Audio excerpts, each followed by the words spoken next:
If Beijing's traffic is any barometer of China's diplomacy, these weeks are particularly busy. From the end of March till the beginning of April, China will have received 5 successive national leaders from global south countries, including Dominica, Nauru, Sri Lanka, Nepal and Kazakhstan.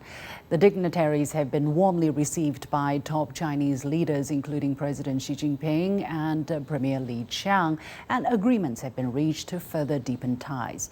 So why such hectic activities? What do these visits have in common, and what do they mean for the wider international community? I'm pleased to be joined from Shanghai by Yin Zhiguang, professor at the School of International Relations and Public Affairs at Fudan University, and from Maryland, the US, by Sourabh Gupta, senior Asia-Pacific International Relations Policy Specialist at the Institute for China-America Studies. Gentlemen, welcome to The Point. So just to give people an idea of the kind of activity that's been blocking the streets of Beijing, if I may. Now, on Saturday, March 23rd, Prime Minister of the Commonwealth of Dominica, a country in the Caribbean, Roosevelt Skerrit, arrived in China to start a 6-day official visit on the occasion of 20 years of diplomacy. Now, on Monday, he was received by Chinese President Xi Jinping, who called bilateral ties a good example of South-South cooperation.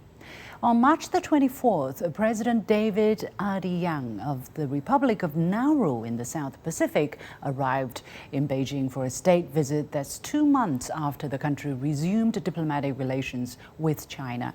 President Xi Jinping had an in-depth exchange of views with President Yang. The two sides issued a joint statement and agreed to boost practical cooperation. The next day, Sri Lankan Prime Minister Dinesh Gunawardena started an official visit to China. He was received by his Chinese counterpart, Premier Li Qiang, during which Li encouraged more companies to invest in Sri Lanka, more Chinese companies, of course, and expressed the willingness to increase imports of quality products from Sri Lanka, while Gunawardena pledged Sri Lanka will work with China to solidly advance the Belt and Road cooperation. On the same day, Nepal's Deputy Prime Minister and Prime Minister for Foreign Affairs, Narayan Shrestha, embarked on an official visit to China. This is his first official overseas visit after taking office.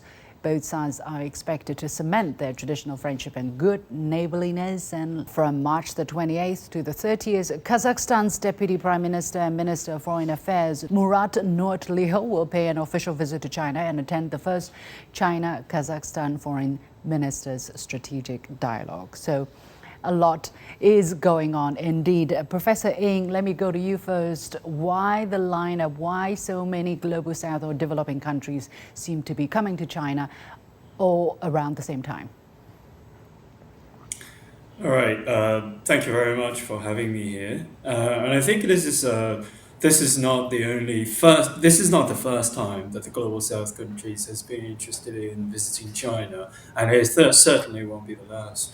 And I think it demonstrates a continuing devotion of China towards South-South collaboration, and it demonstrates to the entire world that how important China sees the connection with the global South country and addressing the common problem that the global South countries are facing, which is development and having a true multipolar world, and having the possibility to choose from different ways of enhancing their own capabilities and here.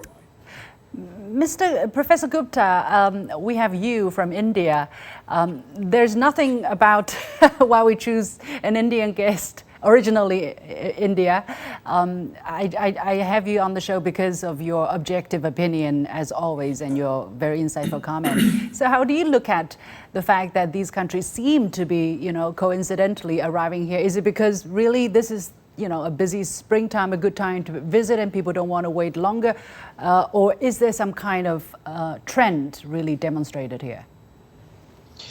Well, I wouldn't call it a trend per se. This is a continuation of China's outreach to the global south and the global south's outreach to China. President Xi has talked about pathways to modernization, and he's talked of it fairly often And he's talked of alternative pathways to modernization. There is not just one pathway to modernization. And China has blazed a trail in terms of its own pathway to modernization. And all these countries are developing countries looking forward to become modern, advanced economies. And they would like to blaze their own little trails too. And this is a chance to learn from China and also find ways to cooperate with China. So I think China has made a great emphasis on global South cooperation. Just within the last 3 years, we've had this global development initiative, global security initiative, global civilization initiative, all of which are located in global multilateralism, UN-centered global multilateralism. This is something which appeals to countries of the global South and should appeal to, frankly, all countries in the UN system. But it's cherished and valued by these countries. And this is a good time to come to China now that the big political meeting or the two sessions meeting is over. And now it's time to, again, move forward with diplomacy. And I think it's going to be a lot of active diplomacy with the global South, but also with important countries in the global North. Professor Ng, do you agree? And also, what concrete agreements have been achieved between the two sides among the different countries? Do you see a commonality there?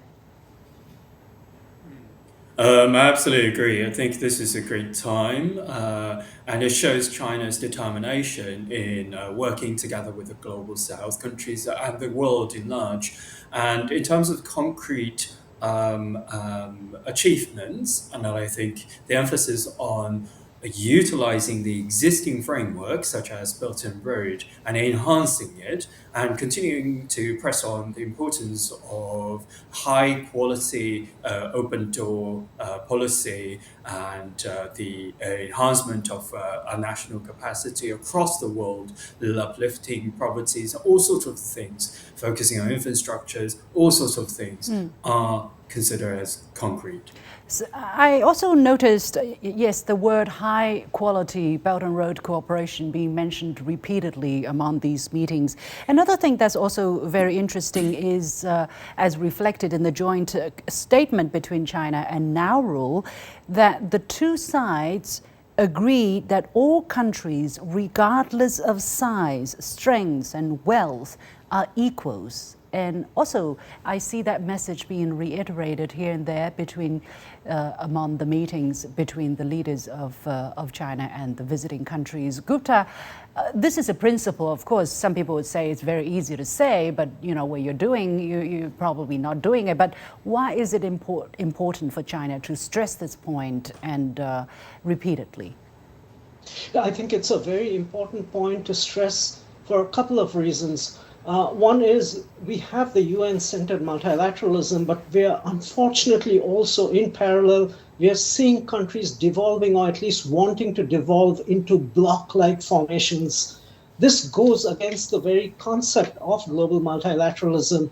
And therefore, I think it's important at this point of time to speak to the fact that whether you're small or big, your primary affiliation should be with the global multilateral system.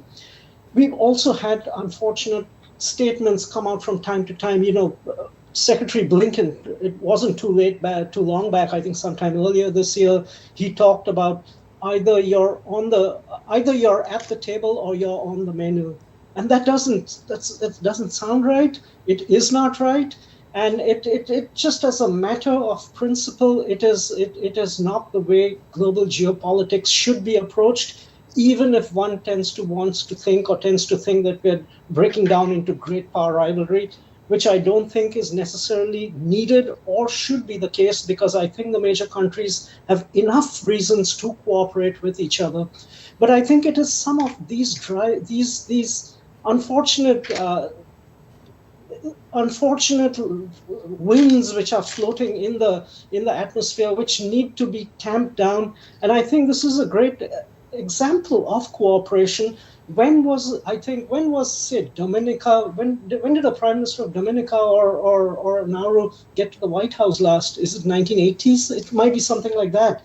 And this is, I think, just to show to the international system that we are at bottom, we are all one, we are equal, and each one has one vote at the United Nations General Assembly, and that we need to approach global politics from that standpoint, which is again a message in the global security initiative and the global civilization initiative too. Yeah.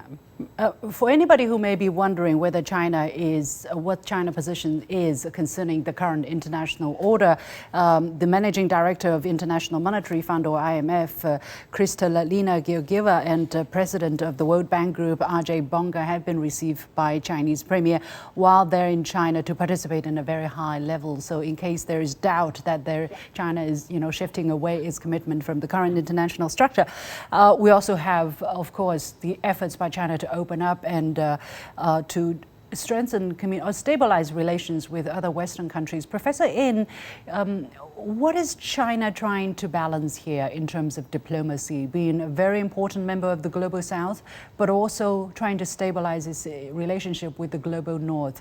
What is China's strategy here, according to you?